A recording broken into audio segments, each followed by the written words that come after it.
Welcome to this tutorial. Before we start, kindly subscribe to my channel, like the video and share it with your friends and family. Also hit the notification button as I upload new videos every week. Let's start. So today we are going to solve Igcse Paper 4 Extended, Variant 4.1, May-June 2019.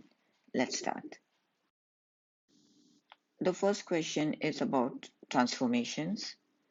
A1 translates shape t by the vector -1, 6. If we write it in a vector form, your top number is your x and the down is your y. If it is positive, the x will move to the right. If y is positive, the x point will move up. If your x is negative, it will move to the left and your y point will move down. So we have -1, 6. Choose a point and we will move it 1 to the right, and then we are going to move it 6 points up. 1, 2, 3, 4, 5, 6. We got our point here. This is a translated point. And now just draw the trapezium looking here. You have 3 squares here. So 1, 2, 3. Go up by 2. Join it. So this is your image A. In A2, we have to rotate shape T about the point 53 to 180 degrees and label the image B. To do so, use a tracing paper. That's the best way and the easiest way to solve it. Put the tracing paper here, draw this graph and then rotate it 2 times. This is the shape you will get. Question number 3, and we have to label it B. Question number 3, describe fully the transformation that maps shape A onto B. A to B. We can see that they are the same size. They are not translated because the shape has changed. Again, use the tracing paper and you will find that it is rotation 180 degrees and the center is 4.56. In B1, we have to reflect the shape T in the line y is equal to x. So the first thing we will do is draw the line y is equal to x. It means when x is 1, y is 1. When x is 2, y is 2. So that's the line we will make. And then we have to reflect the shape. So this is the shape you will get. You can use the tracing paper again. For all transformation questions, if it is related to rotation and reflection, the best way to solve it is by using your tracing paper. In B2, find the matrix that represents the transformation in part B1. If it is a reflection and you want to write it in a matrix form, and it is reflected in the line y is equal to x, this is your matrix for it. Is the identity matrix. You have to memorize it. Moving on to the next question, we have been given an equation and a table has been given to us. A very easy 3-mark question. In place of x, replace -3. Remember that when it is a square, remember to put it in a bracket or you will get a wrong answer and you will get 2. Then substitute 0, you will get 2, and then substitute 1, you will get 6. So our table is done. Now on the grid, we are supposed to draw the graph of y is equal to x cubed plus 3x squared plus 2. The points are already given to us, so we will plot the points now. When x is -3.5, y is -4.1, it will be somewhere here. When x is -3, y is 2. So we'll plot all the points now and then join the points together. This is how your graph will look after you plot all the points. Part C. Use your graph to solve the equation x cubed plus 3x squared plus 2 is equal to 0. It means we have to look at the y-axis when your y is 0, and this is your answer. X is equal to negative 3.2. If you have the answer between the range of negative 3.3 to negative 3.1, you will get your full marks. In D, by drawing a suitable straight line, solve the equation x cubed plus 3x squared plus 2x plus 2 is equal to 0. This is very similar to the graph equation that we have, except there is no 2x in our equation. So let's write it down here. X cubed plus 3x squared plus 2x plus 2 is equal to 0. We'll bring the 2x to the other side, it will become negative 2x. So this is the line that we have to draw. Choose 3 points of x. Let's take negative 3, 0 and 1.5. We'll substitute in this equation and get the corresponding y value. We'll get 6, 0 and negative 3. So when x is negative 3, y is 6. It will be somewhere here. When x is 0, y is 0. And when x is 1.5, y is negative 3. Negative 3 is here. We'll join the points together. So the answer is where they meet. That's here. And that is x is equal to negative 2.45. Again, you have been given a range. The answer is between negative 2.45 to negative 2.6. For part E, for the values of x that are given here, the equation x cubed plus 3x squared plus 2 is equal to k. That k can be any number, has 3 solutions, and k is an integer. Integer means negative or positive whole numbers. So like negative 3, 4, 5, even 0 is an integer. Write down a possible value of k. We have to look at the graph here, and we see this point here is 2, and this is 6.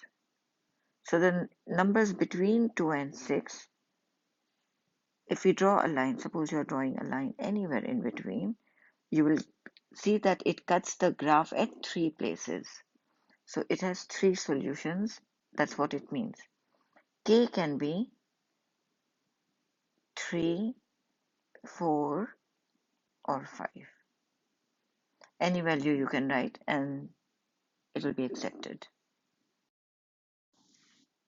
In 3A, we have been given a diagram of a field, and A, calculate the perimeter of the field A, B, C, D, E. Okay, so we want A, B, C, D, and E. We have everything except AD and DC. It's a right angle triangle, so we will use Pythagoras theorem to find AD. ED square is equal to 50 square plus 120 square. We are using the rule C square is equal to A square plus B square. C is your hypotenuse. Hypotenuse is the side which is opposite your right angle. Therefore, this is the hypotenuse. So, to find ED, we will do 50 square plus 120 square, and we will get the answer 130. Now to find the DC. DC is the side, it's not the hypotenuse. What is the hypotenuse? 170. So we can say 170 square is equal to 150 square plus DC square. So DC will equal to 170 square minus 150 square. Whenever the hypotenuse is given to you and you want to find another side, you have to subtract. To find the hypotenuse, you will add. This will give you 80. And now we just have to add everything up. All these sides that we have, the outside, and we'll get the perimeter. So perimeter of ABCD is 130 plus 80 plus 50 plus 100 plus 170. That will equal to 530 meters. In part B, we have to calculate angle ABD. Let's look at the diagram again. So if you want to find ABD, you will notice that three sides are given to you. This side here, here, and here. When three sides are given to you and you want to find an angle, you will use the cos rule. This is your cos rule. If you want to find angle A, remember that that side will be after the negative. So let's start writing down. This is B, this is A, and this is D. Therefore, cos B is equal to 100 square plus 150 square minus 120 square. And we'll multiply by 2 multiplied by 100 times 150. B and C can be written in any way, it doesn't make a difference. Put this in the calculator and we will get 0.6033. Whenever you want to find the angle, we do cos inverse. So cos inverse 0.6033 and that will be 52.89. We can round it to one decimal place, 52.9 degrees. That is our angle B. And now in C1, we have to calculate angle CBD. CBD. So this is the angle, and we will be using what has been given to you. You have found everything. You can use sine, cos, or tan. So I'm using cos theta is equal to adjacent over hypotenuse. So cos B is equal to, what is our adjacent? 150. What is the hypotenuse? 170. Again, when you want to find the angle, we do cos inverse. So B is equal to cos inverse 150 divided by 170. And that will be 28.07. When we round it to one decimal, it will become 28.1 degrees. So the angle CBD is 28.1 degrees. Next question. The point C is due north of the point B. Find the bearing of D from B.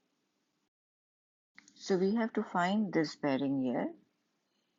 Whenever they say from B, you look at your diagram. If the from B is on your right hand side, so D is here and B is here, and your from is here, it's on the right hand side, it means it's a reflex angle. We know that B is 28.1. Therefore, the bearing of D from B will be 360 minus 28.1, which will be 331.9 degrees. In D, we are asked to calculate the area of the field ABCDE and give your answer in hectares. 1 hectare is equal to 10,000 cubic centimeters. We can divide the shape into three areas. Area 1, 2 and 3. Area 1 and 2 are right angle triangles. So we are going to use the formula half times base times height.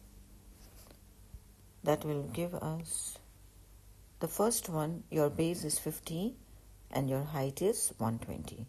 So half times 50 times 120 will give you 3000. For the second area, again we are going to use half times base times height.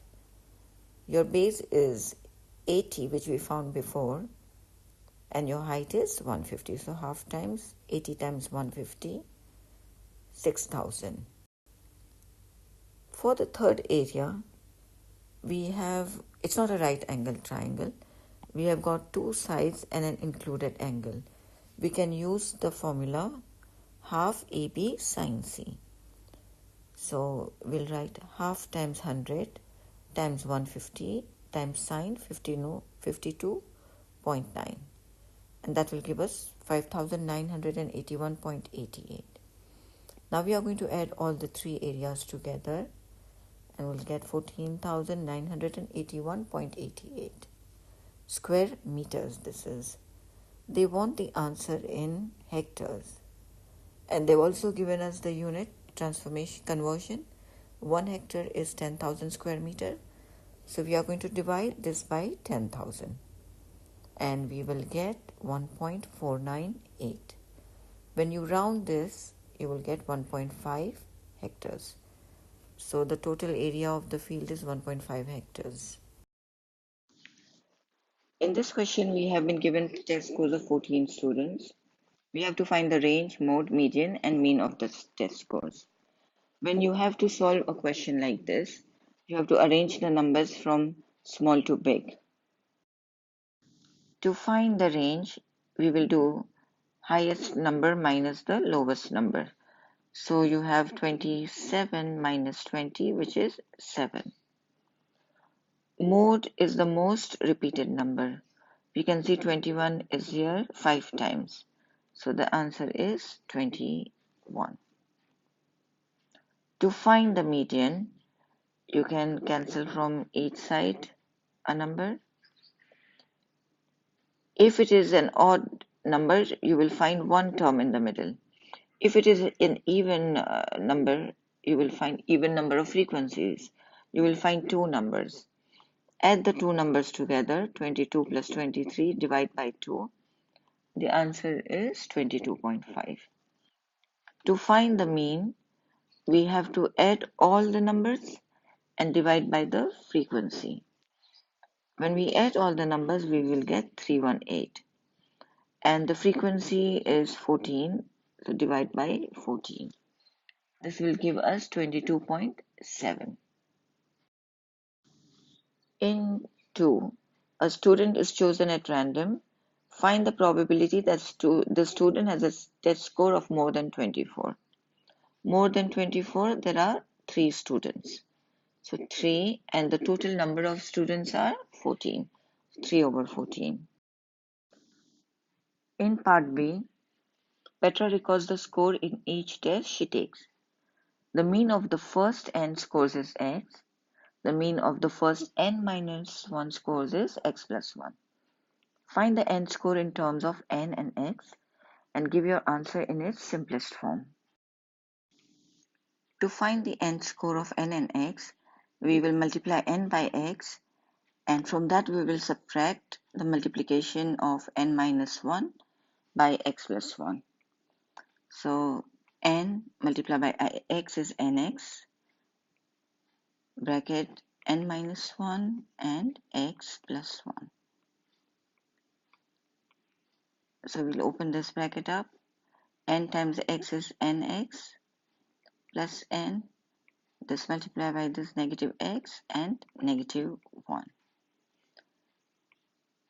Now we'll open this bracket up. Remember, there's a negative sign, so all your inside signs will change. This will get cancelled and we are left with x plus 1 minus n. So this is our nth term. Moving on to question number C. During 1 year, the midday temperatures T degrees centigrade in Z4 were recorded. The table shows the results. So we have been given a table with grouped frequency. This is the class width and this is the frequency. Calculate an estimate of the mean. Whenever you have a group frequency like this, you have to find the mid value. To find the mid value, you will add the number 0 plus 10, 10, and then divide by 2. Same you're going to do with all the numbers. 10 plus 15 divided by 2. So these are your mid values of the class width. To find the mean, we have to use a formula, which is the sum of the frequency multiplied by the midpoint, divided by the sum of the frequency. So we have to multiply 5 by 50 plus 12.5 multiplied by 85, and that's what we will do for everything. And then we have to divide by the frequency. This is the frequency. We'll add it together. We'll get 365. So divide by 365 and you will get 16.6. So your answer is 16.6 degrees centigrade. Now in this question, we have to complete the histogram to show the information in the table. We have been given the frequency density and the temperature. To find the frequency density, we have a rule to use. Frequency density is equal to frequency divided by class width. Using this rule, we are going to find the frequency density of each bar. For the first bar, it will be frequency density will equal to 50 divided by 10. That will be 5. Second bar is done for us. For the third bar, it will be 100 divided by 5, which will be 20. And then you will have 120 divided by 5. That will give us 24. And then 10 divided by 10, which is 1. In the grid given to us, we can see each 2 line represents 1. The first bar is 5. That's an easy one. 5. The second bar is given to us. The third bar is 20. 20 is here. Look at the class width also. It's still 20 here. So that's our third bar. The fourth bar is 24. 24 will be here till 25. And then the last bar is remaining, which is 1. It's going to be here. In this question, we have a diagram and it has a rectangle and 2 semicircles. The rectangle measures 3 meters by 1.2. We have to calculate the area of this surface. Whenever you have a question like that, a rectangle with 2 semicircles, it means you want to find the area of the rectangle and area of the circle. Because 2 semicircles, when you add them together, you will get 1 circle plus area of the circle. Let's write down the formulas for each one. Area of rectangle is length times width, and area of the circle is pi r square. So 3 times 1.2 plus pi r. We have been given the whole line here, that is the diameter. So radius is equal to diameter divided by 2. 1.2 divided by 2, it will be 0.6. And now we just have to put the whole thing in the calculator and we'll get our answer. This will give us 4.73 square meters. Part B. The pond is a prism and the water in the pond has a depth of 20 centimeter. Calculate the number of liters of water in the pond. To find the number of liters of water, first we will have to find the volume in cubic centimeter and then convert it to liters. The formula to find the volume of a prism is area of cross section times length. Area of cross section we found in part A. It is 4.73 square meter times 20 centimeter. This is square meters and this is centimeter. So we'll first convert this into square centimeter. 1 meter is equal to 100 centimeter. Therefore, 1 square meter will equal to 100 square centimeter. To convert this into square centimeter, we'll multiply by 100 two times, and we will get 473,000.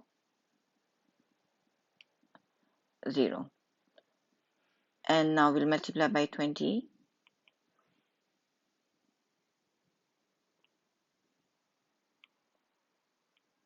946,000. 1 liter is equal to 1000 cubic centimeter. To convert this cubic centimeter into liters, we have to divide by 1000, and we will get 946 liters. Part C. After a rainfall, the number of liters of water in the pond is 1007. Calculate the increase in the depth of water in the pond. Give your answer in centimeters. So this is the pond we had, and this was the water there.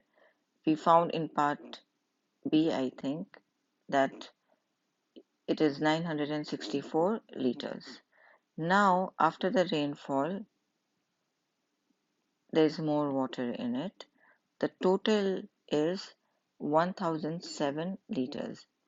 To find this difference in the volume, we have to,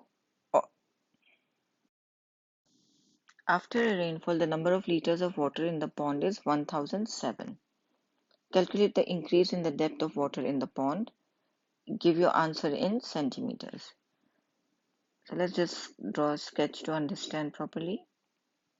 This is suppose a pond, and this was the water in it, which we found in part B was 964 liters. Then there was rain and the water level increased. Now the total volume is 1007 liters. We have to find this height. To find this height, we need to know this how many liters of water increased. So we have 1007 liters minus 964 liters. You will get 61 liters. 1 liter is equal to 1000 cubic centimeter. Therefore, 61 liters is equal to how many cubic centimeters? We cross multiply 61,000 cubic centimeter. This is our volume. To find the volume, we use this formula: area of cross section times the depth. Volume is 61,000 and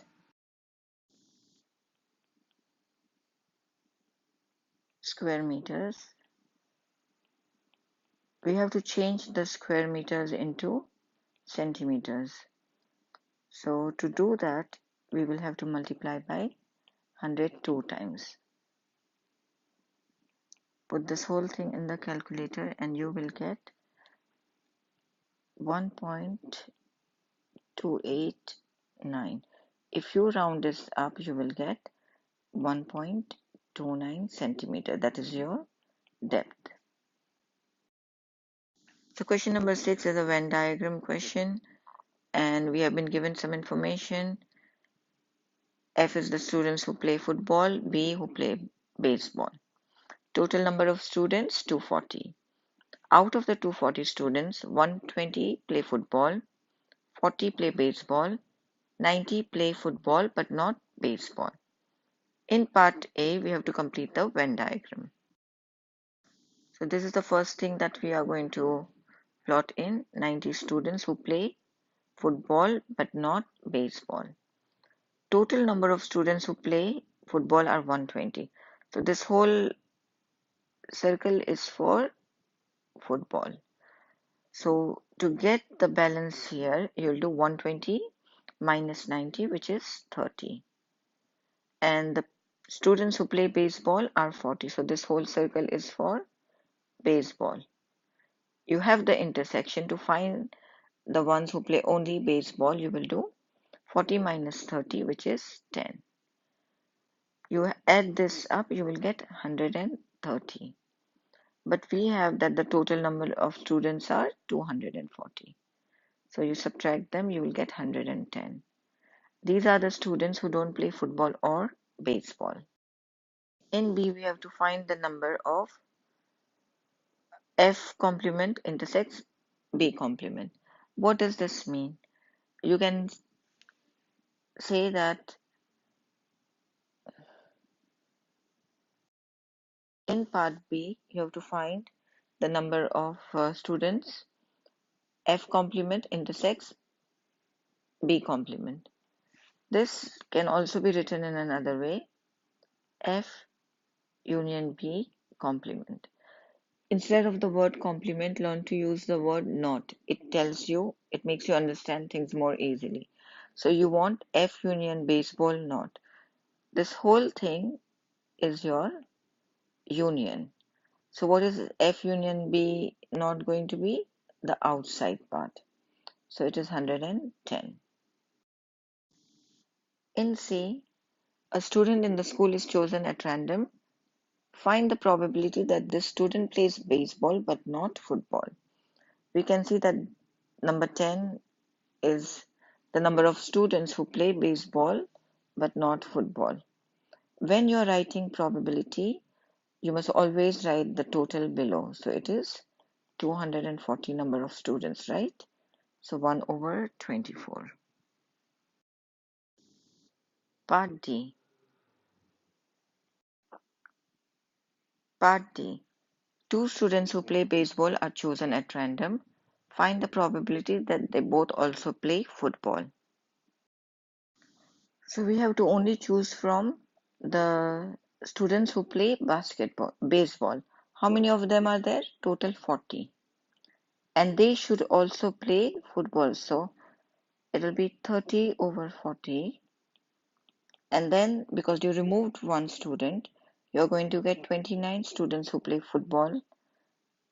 And the total number of students who play baseball will also become one less. It will become 39. That will give us the probability of 29 over 52. We have come to the end of this video. For questions 7 to 11, please watch part 2. Kindly remember to subscribe to my channel, like the video and share it with your friends.